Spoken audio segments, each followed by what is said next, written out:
오늘 저희가 함께 깊이 파볼 이야기는 신세계 푸드입니다. 최근 나온 증권사 분석 보고서를 바탕으로 할 건데요. 아시다시피 이 회사가 최근 몇 년간 정말 큰 변화들을 겪었잖아요. 그래서 이번 시간에는 신세계 푸드가 어떤 구조 조정을 거쳤는지, 또 그걸 통해 어떤 성장 동력을 마련했는지, 그리고 가장 중요한 거죠. 현재 가치 평가는 어떤 수준인지 좀 명확하게 알아보는 게 목표입니다. 흥미로운 내용이 많으니까요. 바로 한번 시작해보죠. 네, 맞습니다. 이 보고서가 신세계 푸드의 최근 한 1, 2년 행보를 아주 구체적인 데이터로 잘 보여주고 있어요. 특히 그 사업 구조를 바꾸고 또 재무 상태를 개선하는 과정이 상당히 자세하게 나와 있습니다. 단순히 뭐랄까 겉모습만 바뀐 게 아니라 기업 체질 자체가 달라지고 있다는 걸 좀 강조하는 것 같아요. 그 과정을 보면 꽤 드라마틱합니다. 보고서에서 가장 먼저 눈에 띄는 게 이 강도 높은 구조 조정으로 체질 개선을 이미 증명했다. 이런 평가더라고요. 특히 그 2025년 상반기 실적을 보면요. 영업이익, 그러니까 OP라고 하죠. 이게 작년 같은 기간보다 49.3% 늘었고요. 순이익, NP는 무려 100.2%.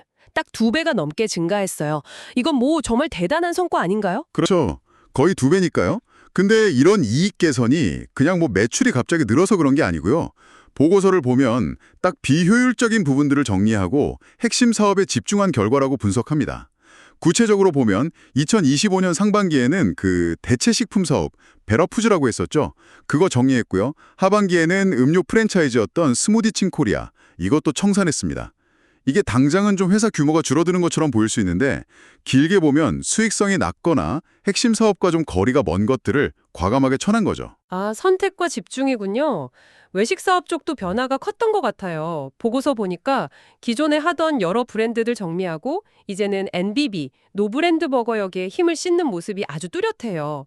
2019년에 나왔으니까 이제 한 5년 됐나요? 2024년에 드디어 가맹 사업 시작하면서 흑자로 돌아섰다고 하니까 이것도 의미가 있네요. 네, 그리고 정말 흥미로운 포인트가 바로 2025년 5월에 새로 도입한 NBB 2.0 가맹 모델입니다. 이 새 모델이 앞으로 매장 확산 속도를 확 끌어올릴 거라고 보고서는 기대하고 있어요. 2024년 목표 매장 수가 220개였는데 사실 경쟁사들, 뭐 맘스터치나 롯데리아 보면 거긴 매장이 1000개가 넘잖아요. 그렇죠. 맘스터치가 1,300개, 롯데리아도 1,100개 정도 되니까 아직 규모 차이는 크죠. 맞아요. 절대적인 숫자는 아직 작아요. 근데 보고서가 주목하는 건 그 숫자가 아니라 이 NBB 2.0 모델을 통한 확장 속도랑 수익성 개선 가능성이에요. 그러니까 규모는 작아도 훨씬 더 빠르게 성장하면서 외식 사업 전체 이익에 기여하는 폭을 키울 수 있다. 이런 분석입니다. 뭐랄까 작은 차체지만 아주 고성능 엔진을 단 느낌. 그렇게 비유할 수 있겠네요. 아, 그냥 매장 수만 늘리는 게 아니라 수익 구조까지 개선된 모델로 빠르게 간다. 이게 핵심이군요. 구조조정으로 군살 빼고 NBB라는 확실한 엔진에 집중하는 방향 명확해 보입니다. 자, 그럼 체질 개선과 함께 재무 구조를 근본적으로 바꾼 결정적인 사건이 또 있었죠. 지난 8월 28일에 그동안 해오던 단체급식 사업 부문을 매각하기로 했다는 소식. 무려 1,200억 원이에요. 이거 정말 큰 결정이었을 텐데요. 네, 맞습니다. 그야말로 결정적인 한 방이었죠.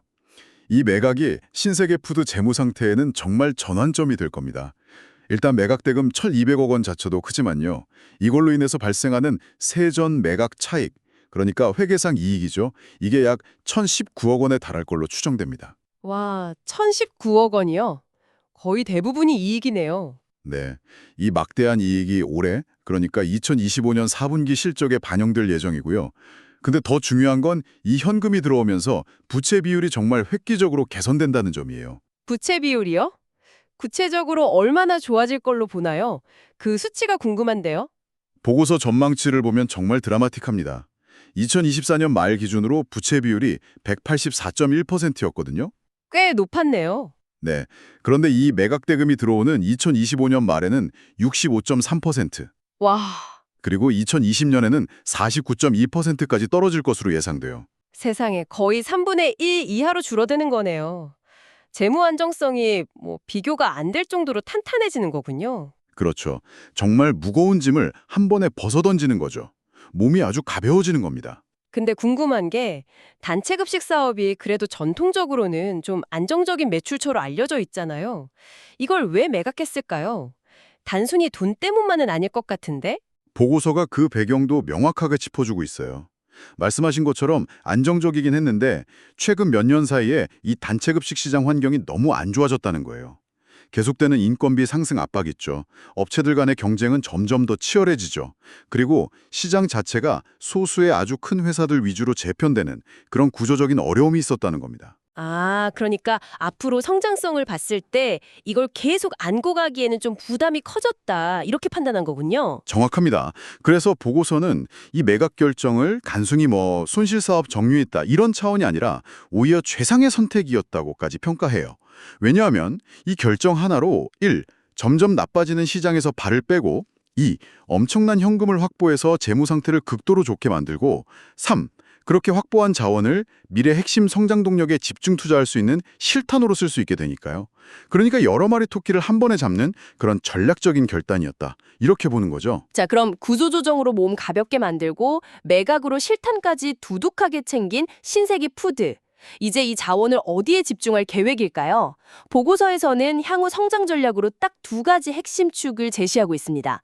하나는 베이커리 사업 확대, 그리고 또 하나는 아까 얘기했던 NBB 가맹 사업 확대입니다. 네, 먼저 베이커리 사업부터 좀 자세히 보죠. 국내 베이커리 시장, 다들 느끼시겠지만 식습관 변화나 1인 가구 증가 같은 걸로 꾸준히 크고 있잖아요. 빵 소비가 늘고 있는 건 분명한 사실인데 근데 이 시장 구조를 보면 좀 재밌는 점이 있어요. 시장은 큰데 여전히 대형 프랜차이즈 중심으로 돌아간다는 거죠. 그 이유가 뭐냐면 대부분의 중소 베이커리 업체들은 대규모 자동화 생산 설비를 갖추기가 현실적으로 어렵거든요.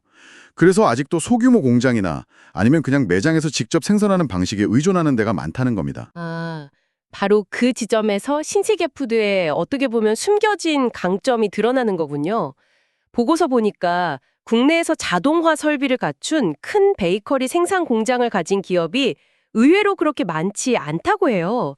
시장 1위인 SPC 삼립이 베이커리 쪽 매출이 연간 한 9,160억 원 수준으로 압도적이고요. 그 다음이 바로 신세계푸드인데 여기가 한 4,400억 원, 그리고 롯데웰푸드가 한 1,230억 원 정도라고 하니까 규모 면에서는 확실히 탑티어 중 하나네요. 그렇습니다. 신세계 푸드는 바로 이 대량 생산 능력이라는 아주 강력한 무기를 활용하겠다는 전략인 거죠. 여기서 보고서가 특히 핵심 성장 동력, 그러니까 키 드라이버로 꼽는 게 뭐냐면요. 완제품 판매 확대보다는 반제품 형태의 B2B 논캡티브 물량 확대입니다. B2B 논캡티브요? 그게 정확히 어떤 의미죠? 논캡티브라는 건 그룹 내부 계열사, 그러니까 이마트나 이런 데 공급하는 거 말고요. 외부의 다른 기업들한테 파는 걸 말해요. 예를 들면 다른 카페 프랜차이즈나 레스토랑, 호텔, 아니면 다른 급식 업체 같은 곳에요. 빵 생지나 냉동빵 같은 그런 중간재 형태의 제품을 공급하는 거죠. B2B로요. 아하, 그러니까 신세계 푸드가 직접 빵집을 늘리는 거 말고도 자기네 큰 공장을 이용해서 다른 사업자들한테 빵 재료를 공급하는 B2B 사업을 본격적으로 키우겠다 이 말이군요. 이건 좀 새로운 접근인데요? 바로 그겁니다. 이 대량 생산 설비라는 게 일종의 진입장벽이잖아요. 이걸 활용해서 아직 완전히 개척되지 않은 B2B 시장을 공략하겠다는 거죠. 기존 프랜차이즈 경쟁과는 좀 다른 차원의 성장을 찾아보겠다는 겁니다. 이게 앞으로 신세계 푸드 실적을 이끌 핵심 동력이 될 거라고 보고서는 아주 강하게 전망하고 있어요. 이건 단순히 기존 파일을 나눠 먹는 게 아니라 아예 새로운 시장을 만들어서 선점하려는 시도로 볼 수 있습니다. 그리고 또 다른 성장축, 아까 말한 NBB 가맹 사업 확대. 이것도 이 베이커리 사업하고 직접적인 시너지를 낼 수 있겠네요. 예를 들어서 NBB 매장에서 쓰는 햄버거 번이나 사이드 메뉴용 빵 같은 거요. 이걸 자체 베이커리 공장에서 대량으로 만들어서 공급하면 원가 경쟁력도 좋아지고 베이커리 사업부 입장에서는 안정적인 매출초도 확보하고 일석이조네요. 정확하게 보셨습니다. NBB 가맹점이 늘어나는 게 단순히 외식 사업부 매출이랑 이익만 늘리는 게 아니에요. 동시에 베이커리 사업부 생산 라인 가동률을 높이고 안정적인 수요를 만들어주는 역할을 하는 거죠. 이렇게 사업 부문끼리 서로 유기적으로 시너지를 내면서 같이 성장하는 선순환 구조. 이걸 만드는 게 목표인 겁니다. NBB 매장이 늘수록 베이커리 공장도 더 바쁘게 돌아가는 구조. 이게 보고서가 그리는 신세계 푸드의 성장 청사진이에요. 와, 이렇게 쭉 들어보니까요. 구조조정으로 체질 개선했죠. 매각으로 재무 건전성 확보했죠. 그리고 베이커리랑 NBB라는 확실한 성장 엔진까지 달았죠. 지난 몇 년간 신세계 푸드의 변화가 정말 극적이면서도 인상 깊습니다. 그렇다면 현재 주식시장에서는 이런 변화랑 미래 성장 가능성, 이걸 어떻게 평가하고 있을까요? 바로 이 부분에서 보고서가 아주 단호한, 심지어는 좀 직설적인 표현까지 씁니다. 현재 신세계 푸드의 지가 수준, 즉 가치평가, 밸류에이션이 너무 낮다는 거예요. 보고서 표현을 그대로 빌리자면 말이 안 되는 밸류에이션이라고까지 얘기하고 있습니다. 말이 안 된다고요? 와, 굉장히 센 표현인데요. 어떤 근거로 그렇게까지 평가를 하는 거죠? 그 근거로 구체적인 가치평가 지표들을 딱 제시합니다. 보고서는 2026년, 그러니까 내후년 예상 실적을 기준으로 여러 지표들을 계산했는데요. 예를 들어 주가 수입 비율, PER이라고 하죠. 회사가 보는 순이익 대비 주가가 몇 배냐 이거요. 이게 4.9배에 불과하다는 겁니다. 4.9배. 네. 그리고 주가 순자산 비율, PBR. 이건 회사가 가진 순자산, 장부상 가치 대비 주가가 몇 배냐는 건데 이게 0.4배 수준이라고 분석해요. 0.4배요. 1배도 안 되는 거네요? 그렇죠. 그리고 마지막으로 EB이다. 이건 기업의 총가치가 영업활동으로 버는 현금의 몇 배냐는 건데 이것도 1.6배에 불과하다는 분석입니다. PER 4.9배, PBR 0.4배. 사실 이 숫자만 들어서는 이게 어느 정도 수준인지 감이 잘 안 오는데요. 다른 회사들이랑 비교하면 어떤 의미인가요? 아주 쉽게 설명드리면요. 이 지표들이 낮을수록 회사가 돈 버는 능력이나 가진 자산 가치에 비해서 주가가 싸다는 의미예요.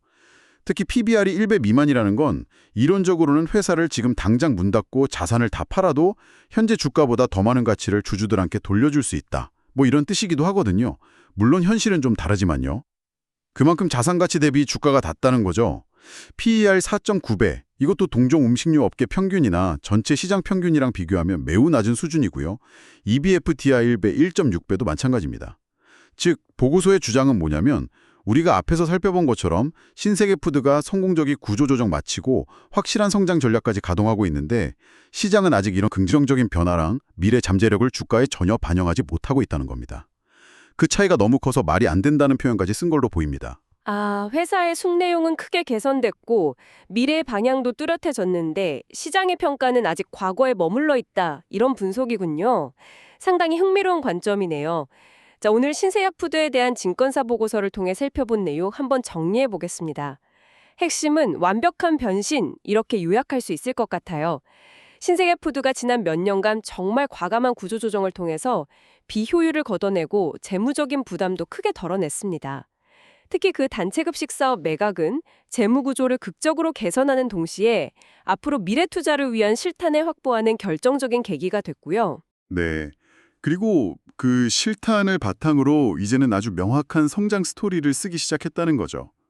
바로 대규모 생산 설비라는 강력한 경쟁 우위를 활용한 베이커리 B2B 사업 확대, 그리고 자체 브랜드 파워를 키우는 NBB 가맹 사업 고도화, 이 두 개의 엔진을 장착한 겁니다. 그러니까 사업 구조 재편이랑 재무 개선이라는 수비는 성공적으로 마쳤고 이제는 확실한 공격 플랜을 가동하기 시작했다. 이게 보고서 분석의 핵심이라고 할 수 있겠습니다. 이 보고서의 결론은 아주 명확합니다. 이렇게 근본적인 체질 개선과 뚜렷한 성장 전략에도 불구하고 현재 시장에서의 평가는 지나치게 박하다는 거죠. 그만큼 앞으로 주가가 오를 여력이 크다. 이렇게 보고서는 판단하고 있는 것 같습니다. 맞습니다. 보고서는 현재 이 낮은 밸류에이션이 신세계 푸드의 변화된 모습을 전혀 담아내지 못하고 있다고 보고 있는 거죠. 특히 그 자동화된 대규모 베이커리 생산 시설을 활용한 B2B 시장 공략. 이건 기존과는 좀 다른 방식의 성장을 보여줄 수 있는 잠재력이 있기 때문에 앞으로 이 전략이 얼마나 성공적으로 실행되느냐. 이게 아주 중요한 관전 포인트가 될 것 같습니다. 그럼 이 모든 분석을 바탕으로 마지막으로 이런 질문을 던져볼 수 있겠습니다. 과연 보고서의 전망처럼 신세계 푸드가 베이커리 B2B 시장에서 기존의 장자들 사이에서 경쟁을 뚫고 의미 있는 성과를 만들어낼 수 있을까요? 또 MBB의 빠른 확장이 단순히 겉모습만 커지는 걸 넘어서 지속적인 수익성 개선과 브랜드 가치 상승으로 이어질 수 있을지 그 구체적인 실행 과정과 결과를 앞으로 좀 면밀히 지켜볼 필요가 있겠습니다. 보고서의 낙관적인 전망이 현실이 될지 아니면 또 예상치 못한 어려움에 부딪힐지 주목해 봐야겠습니다.